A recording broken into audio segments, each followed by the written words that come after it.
¿Cómo fue el reino latino fundado por los cruzados en Jerusalén? ¿A qué dificultades se enfrentó aquel nuevo reino? ¿Por qué los cristianos acabaron por perder aquella conquista? Porque hay muchas preguntas por resolver, acompáñenme a historizar. En el año 1095, cuando el emperador bizantino Alejo I solicitó protección para los cristianos de Oriente ante el avance turco, el Papa Urbano II convocó y predicó en los diferentes países cristianos de la Europa occidental la conquista de la llamada Tierra Santa, dando inicio a la etapa de las cruzadas. Cuando los cruzados llegaron a la ciudad de Jerusalén, era una ciudad en conflicto desde hacía algunos años, ya que estaba en disputa entre los musulmanes fatimíes de Egipto y los selyúcidas de Siria. El asedio de los cruzados duró apenas 2 meses, y después de la ayuda de un contingente genovés, se lograron construir las máquinas de asedio necesarias para batir las murallas de la ciudad. Y el 15 de julio del año 1099, los cruzados lograron conquistar la ciudad, cumpliendo así con las mayores expectativas de esa misión. ¡Lo logró! ¿Lo logré? ¡Lo logró!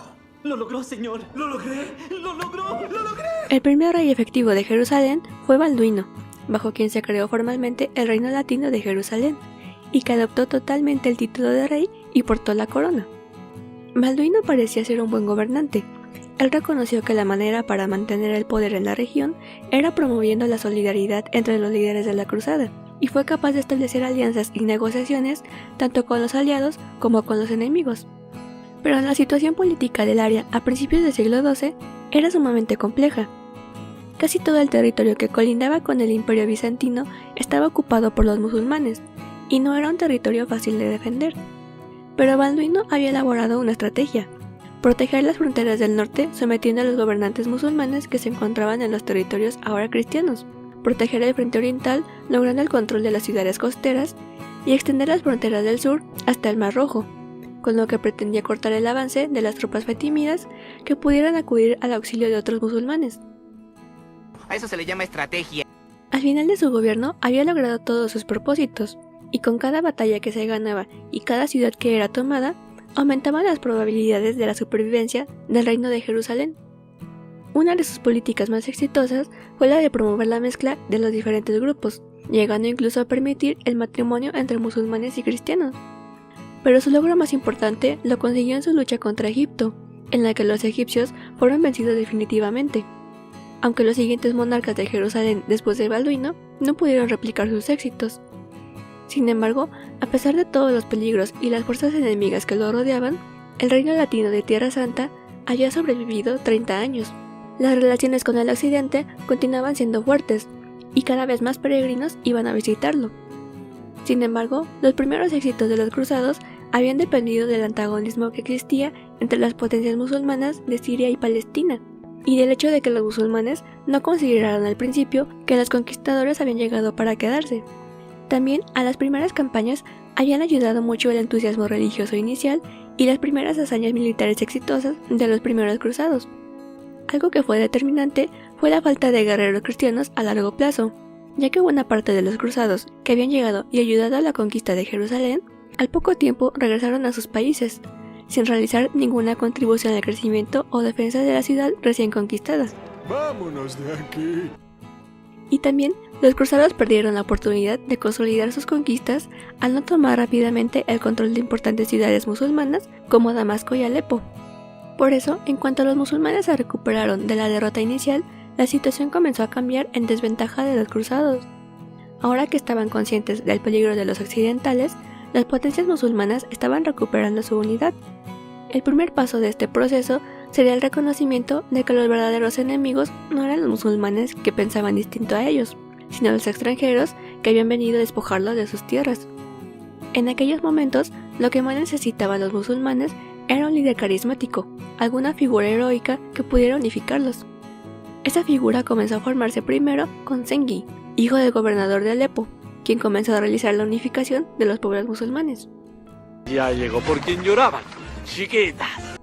Zengi se veía a sí mismo como el hombre que recuperaría para el Islam todo lo que habían tomado los europeos, y cuando no los combatió directamente, lo hacía contra los musulmanes que se habían aliado con los cristianos. Después, eso continuó con su hijo Nur ed-Din.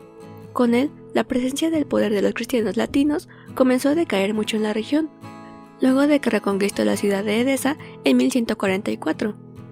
En 1145, el Papa Eugenio III recibió noticias de que Edesa había caído nuevamente en manos de los infieles, y esas noticias fueron utilizadas por Eugenio para revitalizar la emoción, la fe y la ambición de los nobles y caballeros europeos, y hacer un nuevo llamado a las armas, que se consolidaría en la Segunda Cruzada. Pero los nuevos cruzados se sorprendieron e incluso se molestaron por lo que habían visto en el Oriente, occidentales vistiendo a la usanza oriental y confraternizando con los infieles. Ellos habían esperado un ambiente similar al que veían en Europa, pero se encontraron con una mezcla de culturas entre Oriente y Occidente, una sociedad en la que los comerciantes genoveses no se distinguían de sus contrapartes árabes, y en la que los miembros de numerosos cultos cristianos heréticos coexistían pacíficamente con los que seguían la verdadera fe de Roma. ¿Cuál es la siguiente fase? ¿Robar autos? ¿Nadar con vagabundos? Esto había ocurrido porque en 50 años había crecido en aquellas tierras una generación que no sabía de Europa más que de lo que escuchaban de los peregrinos y las historias que les contaban sus padres y sus abuelos. Para ellos, la misión de los cruzados no era un asunto espiritual y religioso, sino puramente político. Y a consecuencia de aquella incomprensión, los reinos latinos tuvieron que esperar muchos años para recibir nuevas ayudas de Europa.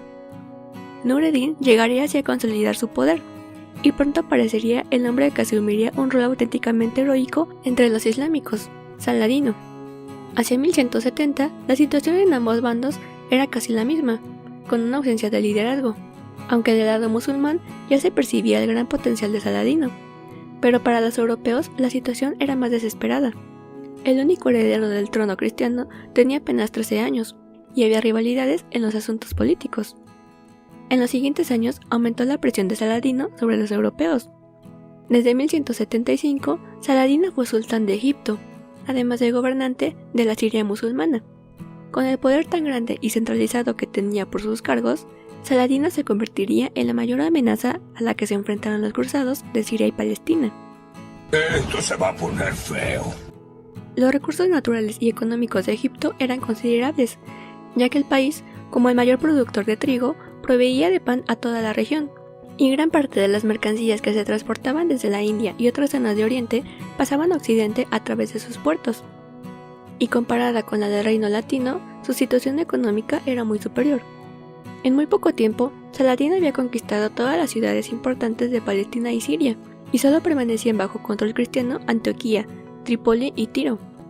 Para ese momento, el reino de Jerusalén se había quedado sin aliados, a causa de diversos desastres naturales, como los terremotos que destruyeron Antioquía y Trípoli en 1170, y la catástrofe militar sufrida por el ejército bizantino en 1176, que dejó buena parte de Asia Menor en manos turcas. ¡Por un demonio, lo que faltaba! Y sin el apoyo de Europa, las cosas se deterioraron rápidamente. Aunque los cristianos pudieron vencer a Saladino en 1177, pronto la suerte cambió para ellos, y su situación se volvió desesperada, esta vez a causa de las hambrunas. En 1180, Saladino accedió a pactar una tregua con el rey cristiano, pero utilizó ese tiempo para fortalecer su poder sobre los gobernantes de sus tierras y para promover tratados de paz forzados con las pocas fuerzas islámicas independientes que aún quedaban, consolidar su poder y armar sus tropas.